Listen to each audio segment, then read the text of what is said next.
ভূপেন বৰা বিৰোধী ঐক্য মঞ্চৰ 18টা সংগঠনৰ সভাপতি ভূপেন বৰা। তেখেতৰ মতে মুখ্যমন্ত্ৰী হিমন্ত বিশ্ব শৰ্মাক অতিপলমে গ্ৰেপ্তাৰ কৰিব লাগে আৰু উচিত শাস্তি প্ৰদান কৰিব লাগে। ইয়াৰ কাৰণ হ'ল ভূপেন বৰাৰ মতে হিমন্ত বিশ্ব শৰ্মাই বিধানসভাৰ বাহিৰত, বিধানসভাৰ ভিতৰত সাংবাদিকৰ পৰা বিশ্ববিদ্যালয় পৰ্যন্ত যিকোনো প্ৰৰোচনামূলক, উদগনিমূলক ভাষাৰে যিকোনো সাম্প্ৰদায়িক সংঘৰ্ষ কৰিবৰ কাৰণে বিষম বাষ্প বিয়পোৱাত আৰু ধৰ্ষণৰ নিচিনা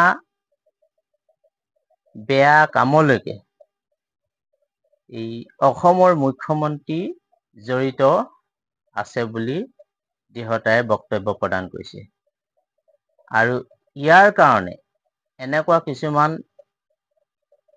বিষম বাষ্প বিয়পোৱাৰ কাৰণে দিছপুৰ থানাত ভূপেন বৰাই 18টা সংগঠন একেলগ হৈ এজাহাৰ দাখিল কৰিছে। অনতিপলমে হিমন্ত বিশ্ব শৰ্মা গ্ৰেপ্তাৰ হ'ব লাগে আৰু হিমন্ত বিশ্ব শৰ্মাই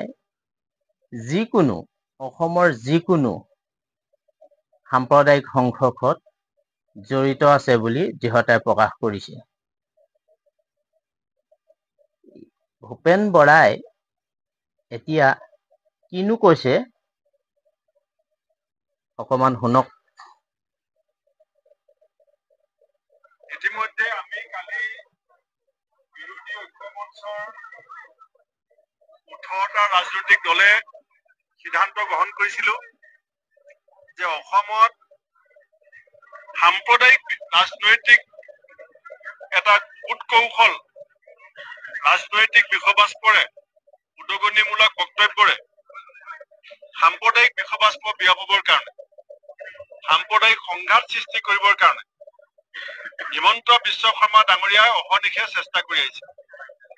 বিধানসভাৰ ভিতৰত, বিধানসভাৰ বাহিৰত তেওঁ সাংবাদিকৰ পৰা আৰম্ভ কৰি বিশ্ববিদ্যালয়লৈকে বানপানী, কৃত্ৰিম পানীৰ পৰা আৰম্ভ কৰি ধৰ্ষণৰ কেছলৈকে য'তে পাৰে সাম্প্ৰদায়িকভাৱে গোটেই ৰাজ্যখনক বিভাজিত কৰি, ঘৃণাৰ বাতাবৰণ সৃষ্টি কৰি সাম্প্ৰদায়িক সংঘাত সৃষ্টি কৰাটো তেখেতৰ যে একমাত্ৰ লক্ষ্য, সেইটো আমি 4 জুন 2024 চনৰ 4 জুনৰ পাছৰ পৰা লক্ষ্য কৰিছো।